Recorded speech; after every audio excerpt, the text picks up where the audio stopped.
Can you hear me okay now? I hope it's better than last time. Yeah? Okay. Okay, now I'm going to start my talk. And I'm going to talk about neuropsychiatry of cognitive disorders. So I'll be mainly talking about some brief clinical scenarios that will help us appreciate why understanding neuropsychiatry or behavior in cognitive disorder is a particular value. Why do we need to bother with this? But before that, we'll do just a bit of introduction around classification and explain the breakdown why exactly it's important, and then we'll go for the clinical scenarios. Sometimes we receive this kind of referrals. This patient is forgetful, can you please assess? Obviously, when we say forgetful, we need sometimes to think about what do we mean by memory. So very briefly, I think it's useful to have some of the terminology ready now because they may come up when we discuss the clinical bits. We see something or hear something, so it comes through our sensory memory, and then it goes in the short-term memory. But in terms of memory, as we understand it, we have conscious memory and unconscious memory. Conscious memory where something happens, and I recall it, what we traditionally call memory. So I had lunch last week with somebody, and this is what happened, so I can remember this. So we have the conscious memory, but yet the conscious memory has got two types. Let's just keep it simple. So it's conscious and unconscious. The conscious memory, two types. We have the episodic memory, so something it has a bit of a time and place for it. And you have something that doesn't have really time, it's mainly general knowledge. This is what we call semantic memory. So what is the capital of France? How many grams in a kilogram? Just general knowledge. But both of those are conscious memory. The unconscious memory or undeclarative memory, non-declarative memory, this is what we usually refer to as procedural memory. Procedural memory is things that you do automatically. So you ride a bike or you drive your car automatically, you play tennis, you don't think much. So if this is affected, then people can become irritable and a bit fatigued easily. Obviously, there are other kinds. You have the conditioning and priming and things, but just let's keep it simple. Declarative and non-declarative, and you have the episodic, semantic, and procedural memory. So when we get this kind of referral, somebody is forgetful, I need to approach this in a way that will cover different possibilities and differential diagnoses. So I need to think, is it actually functional or is it organic? If it is functional, it is something to do with maybe depression and anxiety, maybe a functional cognitive impairment, fugue state, etc. If it is organic, I need to think, is it acute or something happened over the last 2-3 days, maybe acute confusional state, or is it chronic? Is it actually episodic that comes and goes? Is it transient epileptic amnesia or transient global amnesia? Or is it actually there all the time? And then is it getting better with time? Is it reversible, which one thing that we can't afford missing? Is it actually something that would be treatable, or is it a progressive thing, in which case we think of degenerative dementia? And when we say dementia, most people think of degenerative dementia. If it is degenerative dementia, then we need to think of the subtypes and what kind of dementia are we talking about? I think it's important to realize that when we say the word dementia, it isn't just a diffuse, non-specific global impairment of cognition, which we used to think, but it's very, very specific with different disorders, and it's important to know. You can't just tell somebody you have cancer. I think you need to be more specific, and people, unless you work with these kind of patients, I think actually I had a consultant colleague many years ago after a presentation, he said, why do you need to spend all this money on PET scans and do those fancy things? And this patient is going to have a progressive condition and they will have reduced life expectancy and there's no cure. But actually, when you start working with patients, they need to know what is expected. Is it hereditary or not? How can I arrange my future? But even now, is there anything I can do to improve my quality of life or to optimize safety? So, as I say, it's not just a global, undifferentiated thing. It is very specific. Specific dementias will affect certain bits of the brain, and we have to bear that in mind. So one quick thing, for example, if I'm talking about a chair, so I'm looking at this chair now, I can see something. So this is my occipital cortex, my visual cortex is engaged. But it doesn't mean anything. So I'll avoid it when I'm walking, but it doesn't mean much. And then you have the parietal lobe, telling me that actually this is an estimate of the weight and the shape, and there's like 4 legs, but still I haven't got a clue. This is the perception now, the parietal lobe. And then the temporal lobe, the inferior and medial temporal gyri, will tell me the meaning of this object. Oh, it's something I sit on. It's not something I eat. No, it is something with a specific purpose. So we have the seeing, we have the perceiving, and then we have the meaning. The seeing bit, as I said, the occipital cortex, and you have, if I lost the perception because of the parietal lobe impairment, then this is perhaps what we call apperceptive agnosia, and this can happen in Alzheimer's disease. If it is a meaning thing, then maybe it's a semantic dementia. It's when you have dementia, the brain will shrink down. You can see this is I don't know if you can see that, but when we look at atrophy, this is the normal side, and the atrophy usually central, that is enlargement of the ventricles, and you have peripheral atrophy as well, that is the deepening of the sulci. But as I say, there are different types of dementia. You have cortical and subcortical, cortico-subcortical, you have multifocal as in CAGD, etc. So you have the brain, and if you have a closer look, you can see this is the brain, but this bit is nice and fleshy, but this bit is atrophied, and the temporal lobe is atrophied as well. This is what we call frontotemporal lobar degeneration. Until the end stages of even Alzheimer's disease, there are certain bits of the brain that are not affected that much. So why it is important to understand? I think it will tell us what is happening in our brain when we observe the behavior, when we understand the behavior.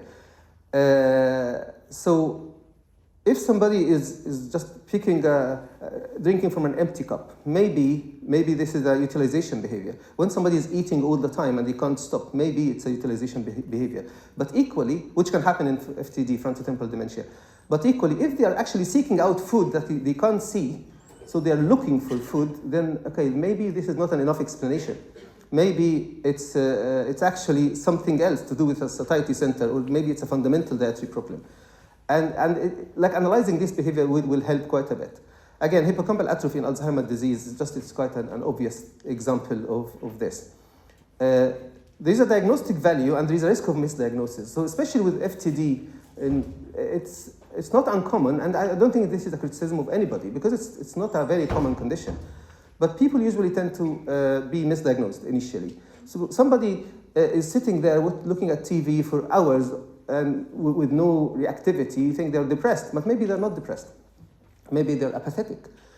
Somebody, and apathy, obviously treatment, we'll touch on that later. I mean, treatment will be different. And even, I think, Prof. Ricord will argue whether we should even treat apathy, because there's like an ethical dilemma. Can you treat somebody against their wishes? They're not complaining of anything. Perseveration against OCD, somebody is touching things in a ritualistic way. If there's an OCD, they can be misdiagnosed with this. There's a difference between that and perseveration. Usually you don't have the tension and anxiety that you have with OCD. Even somebody may be pulling toilet paper all the time, and then you redirect them and you don't mind that. They go there and do something else repeatedly. So somebody is coming to your clinic and very disinhibited, giving you hugs and saying inappropriate things. It is a hypomanic episode. And again, this is a risk of misdiagnosis, but maybe this is frontal lobe dysfunction.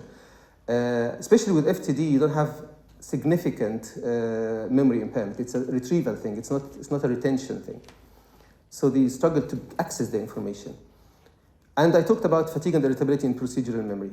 There are specific discriminative value of specific behaviors.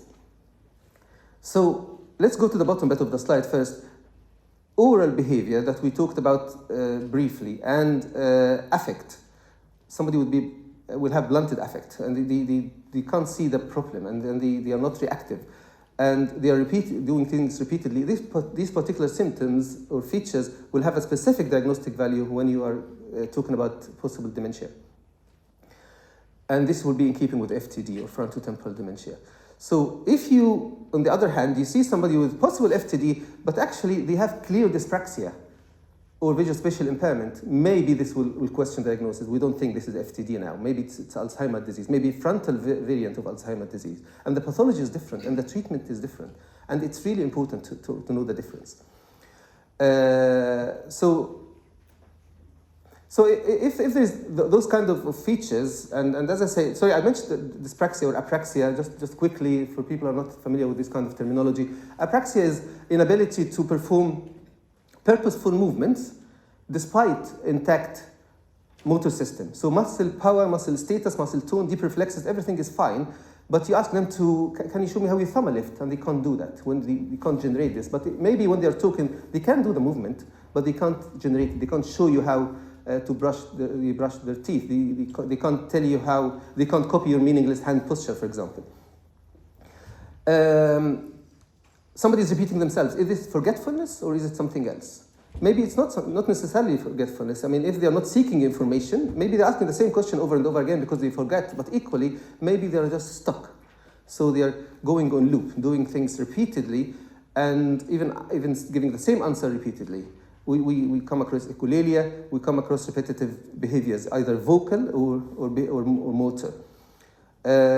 When I touched on amnesia and inefficient memory, amnesia is when you lose the memory. So I give you 3 words: table, apple, penny. Can you repeat this back to me? You do that. After bed, maybe I ask you to distract you with another test. Can you spell the word world backwards? And then I ask you to repeat those 3 words again. And then you go table, apple. What was the third one again? And you can't remember that. Somebody with amnestic syndrome, hippocampal atrophy, or Alzheimer's disease, this information could be decayed. It's lost. It's gone. It's as if you've never given them the information. So the performance will be at the level of chance.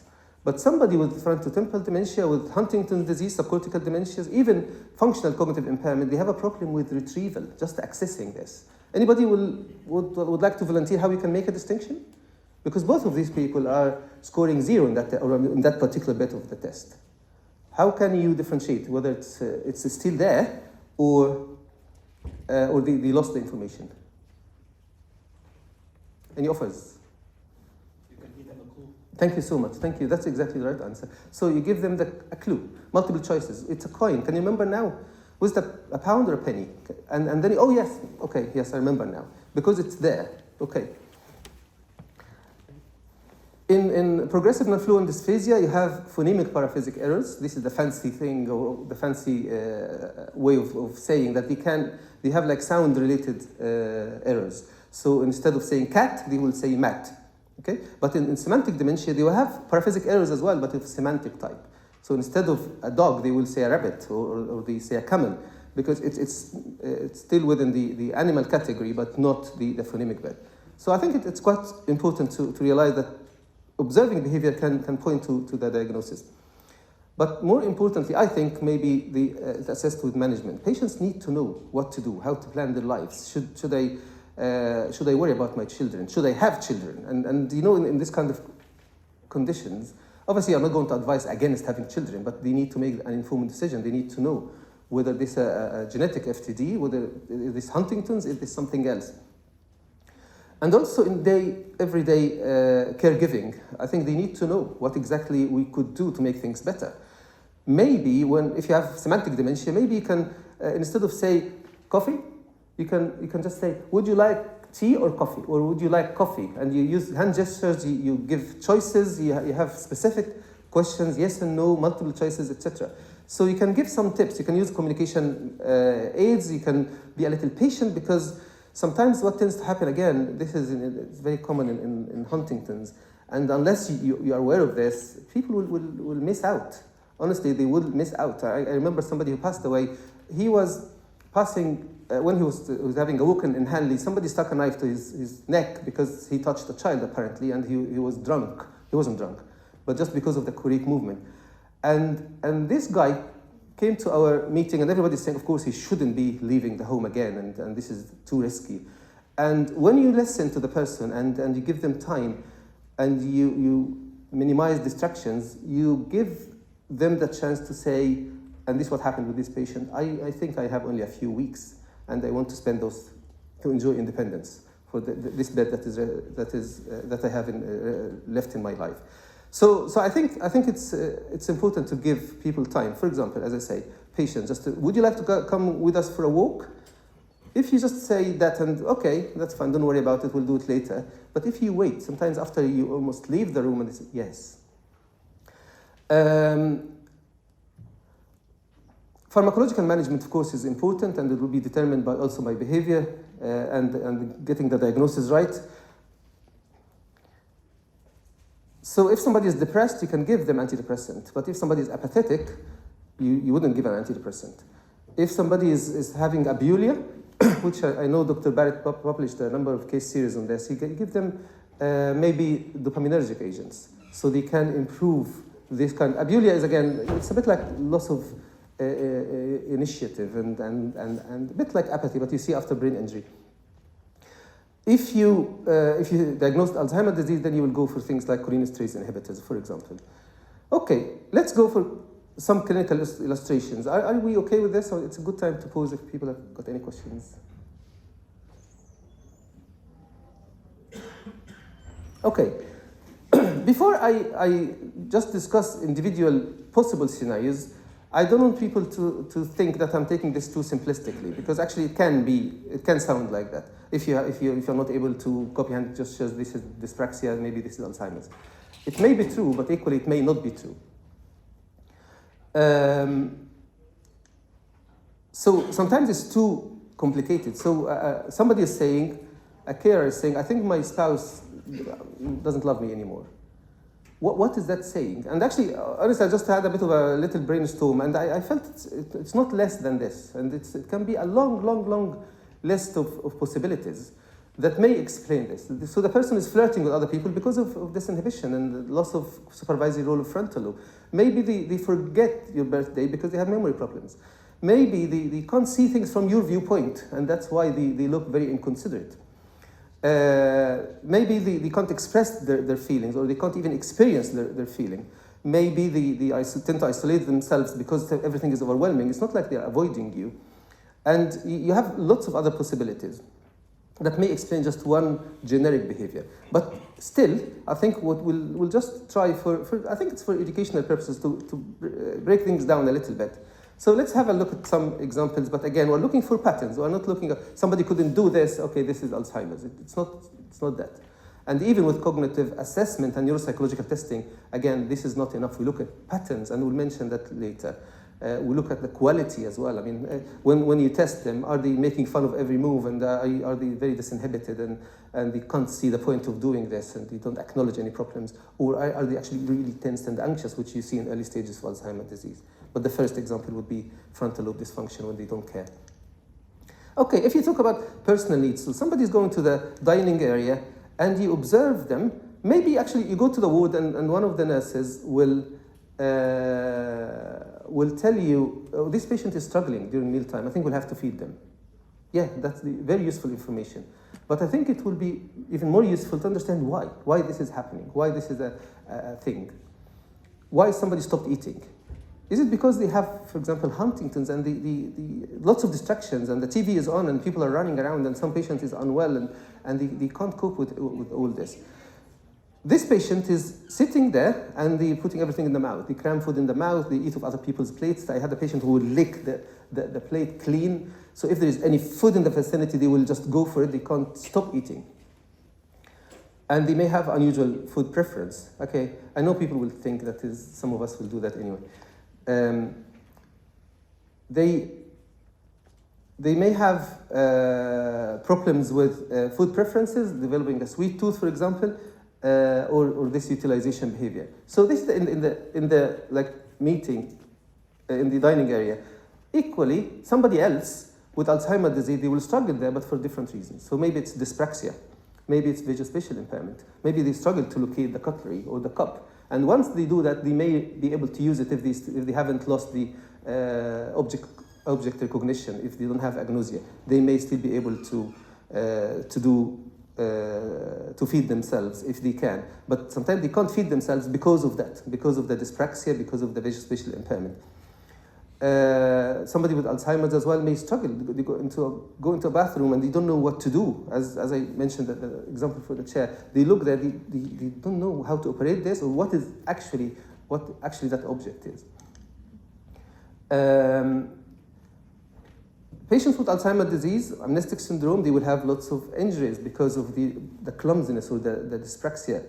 But actually, quite interesting, people with FTD, frontotemporal dementia, they will have injuries and lots of pain, lots of injuries and burns, but no much pain, which is quite interesting. So the pain threshold is increased, and they don't acknowledge pain. So they may put their foot in a scalding hot water. They need medical attention, but they don't acknowledge there's any pain. It may not be very common, although I've seen it a number of times, but when you see it, it increases the confidence in this particular diagnosis, that is frontotemporal dementia. Dangerously act out her dreams. I think Ruta will be keen to talk on this one with her interest in sleep disorders. So this is actually REM sleep disorder, REM sleep behavioral disorder, and it's very common in conditions like alpha-synucleinopathy, as in low body disease and Parkinson's disease. I don't want to scare people in the audience, but even if you have it now, it can be a prodrome for this kind of conditions. Somebody's making little progress, stop halfway, but especially if the TV is on. So what is going on there? Maybe the attention span is shrinking down. So you do something and then you forgot what you've just done and you lose track, and you try again and you look behind you and then you try again, and then it's difficult. But it's even more difficult if there is distraction in the background. So another setting around the house. Patient got brought back by strangers. This is not unusual in Alzheimer's disease. But what is interesting here is they come back from the same route. Because again, one of the diagnostic criteria that you see sometimes is wandering and pacing up and down the same route. This is in frontal lobe damage or FTD, frontotemporal dementia. So when you see people doing things repeatedly, stereotypically, you wonder if this is a frontal lobe thing. They watch the same program, maybe they do certain complex ritual behavior that may sound like OCD. It may be OCD, but we need to inquire a bit more about it. So it can be very basic, elementary things, so humming and grunting, either vocal or motor things, so rubbing their hands together or clapping or tapping their feet, and they do that repeatedly. It is described in the literature. But it may be more complex things, like singing the same song over and over and over again. Nothing to be achieved, but they're just stuck there. The frontal lobe can't tell them, let's start a new behavior, let's start a novel thing. It's not there. Let's stop this, because that function of the frontal lobe is gone. Actually, only last week or the week before, I saw somebody, and the carer was saying, yeah, this patient will be on loop. So she will ask me the same question over and over again, and just, okay, we thought we finished the conversation, and then she will start the very exact conversation again. Patients with Huntington's will have a problem visualizing a plan B, alternatives, and also thinking of what is likely to happen in the future. So you and I may be looking for the weekend. Maybe you booked a holiday in the summer and you're looking forward to this. But if you don't have this, all what you live is here and now, you can't appreciate the consequences of your behavior. So you can easily attack somebody. You can't think that this will get you into trouble. Many years ago, I think I was working with Dr. Barrett, and there was this lady who I know she was going to be discharged soon. I was really hoping to discharge her soon. But every time something happens, and you feel, just help me, I want to discharge you, please. And then we said, okay, we'll send her home only for a few days. Actually, even her daughter was treated by psychiatrists because of the difficulty with the mother. And I said, okay, just have a few days at home. If it went well, you come, and I'm preparing the paperwork to grade you take you off your section, and then you'll be discharged home. And on her way back to the hospital, just with a trivial argument with the partner, she opened the taxi or the car door. It was a taxi, and she tried to jump off the car. And as I say, because she was unable to see that this kind of forethought. So let's think about emotions. That's an ironic one. Somebody becomes more depressed as they get better, which is strange. But people who are dealing with brain injury, they're not surprised.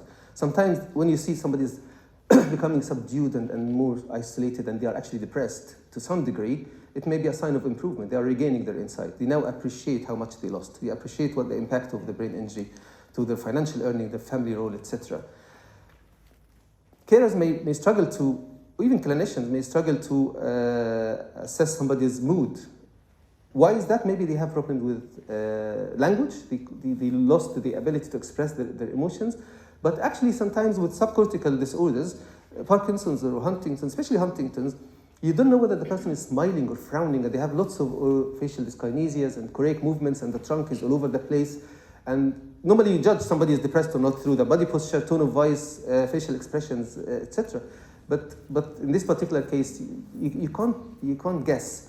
And you have to rely on other things, maybe biological symptoms of depression, sleep, appetite, although it can be affected even in the absence of depressive illness. But maybe the content of thoughts. Are they having lots of negative thoughts? Are they trying to harm themselves, etc.? Somebody with Alzheimer's disease, especially early stages, they will look anxious and embarrassed, and they avoid social contacts because this is really embarrassing. I can't even find the right word to express myself now. People with FTD, they may be even more and more causing more embarrassment to carers, but they're not really that embarrassed. So they go into the supermarket and they make fun of people's body weight and shape and race and gender, etc. And again, this is kind of a problem to the carers. Arguably, FTD is one of the most difficult conditions that you care for, because patients can't acknowledge the carer. They may be impulsive and aggressive towards the carer. They accuse the carers of all sorts. Patient doesn't appreciate how frightened children are of him. And the other one's about personal care. They may sound unrelated, but the point I'm trying to make, which this picture may give you a clue. What I'm trying to say is, patients, for example, again, Huntington's. I'm sorry I mentioned Huntington's quite a bit. I think it's a model that is very rich, that we can understand other conditions through understanding Huntington's. Patients sometimes they can't read facial expressions. So especially in Huntington's, facial expression of fear and disgust. So if you're shouting as a child and you can't see them frightened, maybe seeing them frightened will stop you. But if they can't see that, this may exacerbate your behavior.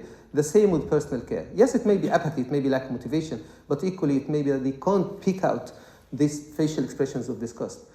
This is along with problems with smell, as in Parkinson's, or even Huntington. There is research to say they struggle with discriminating odors.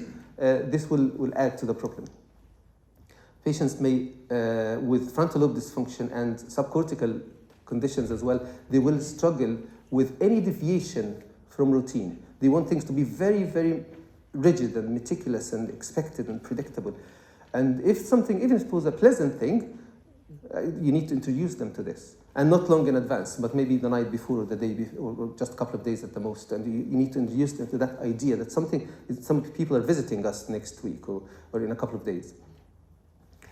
And this is that kind of mental inflexibility or rigidity, and they can't really cope with any change of their predictable structured routine.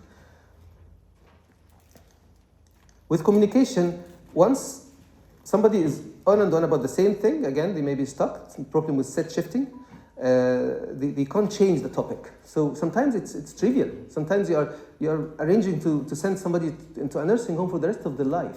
But all what they are angry about is, I wanted the blue bag, not the yellow bag. And they're on and on about it, and they can't move from that. I touched on the last one here on that slide. No longer able to understand jokes and take everything literally. This is usually when you have a problem with your right hemisphere. So you lose the ability. It's the creative hemisphere. So the art bit and the creative, the fun part on the right hemisphere there. So you can't, although the left hemisphere is responsible for language largely, but the right hemisphere is usually the one that will allow us to understand humor and sarcasm and irony. And art as well is obviously one of those things. And maybe time for apology. That's why I'm including some icons like this, just to engage the right hemisphere as well when you're listening to me. It's not just academic and it's not just information. Okay, activities. This patient will need prompting to go fishing. So what happens is some patients with, again, subcortical dementias, and Huntington's in particular, they lost this kind of urge to do things. They don't have the ability to get up and do things. So this inner or intrinsic initiation of things is lost. So you know when you feel that urge, I'm hungry now, I'm going to make myself a sandwich. So that urge is lost internally. So what they need is an external initiator. So they need the carer or somebody to say, okay, let's do that. Let's come on, I think you'll enjoy it. But as you know, I mean, in our times, we tend to be very politically correct sometimes a bit too much.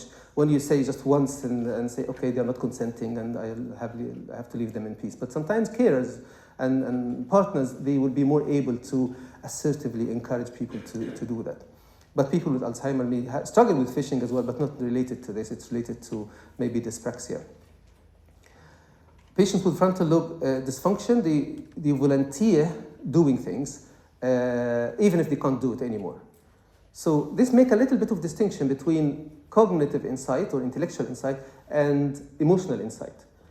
So you say, do you think there's something wrong with you? I had, again, somebody many years ago who was a crown prosecutor, and he was very highly educated and very highly regarded. And all of a sudden, within months, he ended up in a nursing home. He started just driving to North Wales just to get some inappropriate magazine and come back, and maybe do it more than once a day. And what was happening with this gentleman, when I asked him, do you know now what's wrong? He will give you the right answer. Yes, I think I have dementia.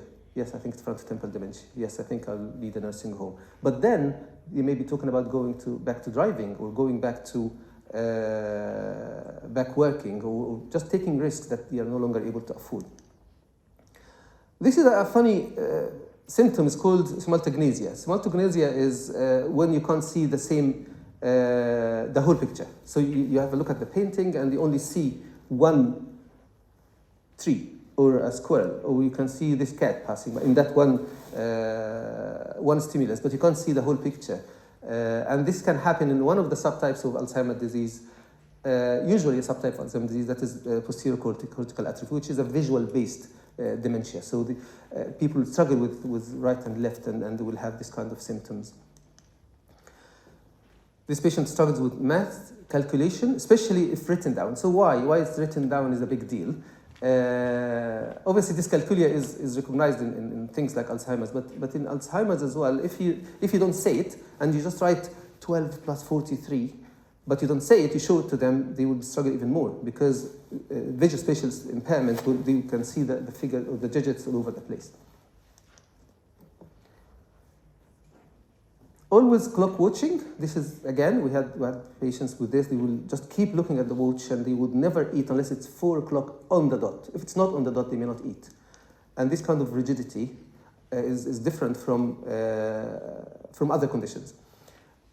Patients with Huntington's may struggle to judge how much time has elapsed. Will only acknowledge his disability when watching himself on video. This is really interesting, because what happens with Alzheimer's disease, I talked a lot about visuospatial impairment, but in Alzheimer's disease, they struggle with the relationship between objects in the external space, as in, I mean, outside themselves, away from their personal space. So I can't judge the distance between this, and I bang against things. And that's why I can't even recognize your face, because to be able to recognize your face, I need to make a judgment about the distance between your eyes and your ears, etc.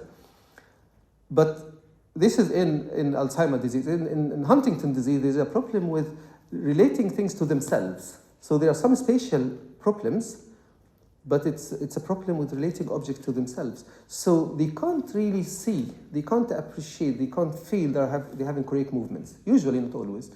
So they have correct movements, but they are not bothered. And if it's not causing problems, I always ask myself, who am I treating? Am I just, this is like a heroic thing, I want just to prove to everybody that I'm going to get rid of those correct movements, but the patient is not suffering. Am I treating the carer who is on about repeatedly asking for something because this doesn't look nice and it's embarrassing for the carer? But if it isn't, if it is just for the looks of it, sometimes we need to discuss this with the patient and carer. This patient, when you take a video of the correct movement and they look at it and say, oh gosh, I haven't realized that it's that bad, because now it becomes in the external space, and they are able to appreciate it more. Walking and talking at the same time is not easy for people with, again, problem with multitasking, so they have to stop and answer the question and then walk again. It's not uncommon in Huntington's. Socialization, just I'll have those quickly, just comparing patients that may be related to similar behavior. So somebody get themselves into trouble. I did touch on this already. As I say, a policeman is talking to a person with Huntington's and just will give them a punch in the face, just like that, because they can't think what does this mean. Now they have the urge to hit out and they will do it. Another patient after brain injury or a right parietal stroke, they may have this, which is quite interesting. They lash out only when they are approached from the left side. So what's happening is they are sitting there calmly, and then because they don't acknowledge the left side, they have hemi-neglect. They don't acknowledge that there is a left side to the space, to their own personal space. And it doesn't exist. Actually, I had a GP who had brain injury. He talked to us in a conference. He said actually the first few months after the injury, he will only turn left. Actually, right. He will only turn right. Or he wouldn't just change that. But anyway, so this patient will see something appearing all of a sudden in front of them, and they will obviously be shocked and they will start hit out. So understanding this bit may help with treatment. So this is just an example of what I mean. So if you ask the person to cancel out some of the lines, they can't acknowledge this. It's not an eyesight thing, it's an attentional thing. You ask them to put this red line right in the middle, and this is what they do. And you hear some, I haven't seen that before, but you hear, and again, they're just copying half of the pictures, etc. I haven't seen that before, but they say sometimes they will shave only one side of the face, etc. Patient C is things are taking longer because of cognitive slowness, as in subcortical dementias like Alzheimer's, Parkinson's and Huntington's. But this one finishes the task very quickly, but they don't appreciate the rules. And again, now you know now it's frontal lobe dysfunction.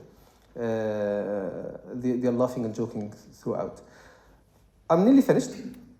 Just one or two more slides, I think. I did touch on that already. When we're doing cognitive assessment, I think it's really important to appreciate that it isn't about the score. It isn't just the score. Because people may score 0 in a certain task for different reasons. So this is just an example. You ask the person to copy this flower, and this is the outcome here, and this is the outcome there. I would say both of those, they couldn't do that. Although this may look nicer, but they're not doing exactly what we asked them to do. And what's happening here is, again, some evidence of perseveration. They're just doing it over and over. They can't stop. And this is what they can see. This is the visual spatial impairment. This is what they perceive the flower is like. So they have the same problem in terms of scoring. And that's why it's so important that to observe the quality of the performance and understand what exactly is going on. I mean, are they going through the details first before even they do that when you ask for a clock face, for example? Is it an executive thing? Is it a visual spatial thing? So that the quality of the performance is one thing, and also looking for patterns. It's a repeated pattern. Every time we ask them this kind of task, they will struggle. So the take-home message is, that I thought may be useful for us to think about is taking good history is irreplaceable. I don't think there's any test that can replace taking good history. Because especially with collateral history, the person is living with them and you listen, but I think you need to process why is that happening. It's not like, okay, it's very bizarre behavior, let's just give them something to calm them down. Understanding behavior matters, and cognitive testing isn't all about scores. I think I'll stop here. Thank you.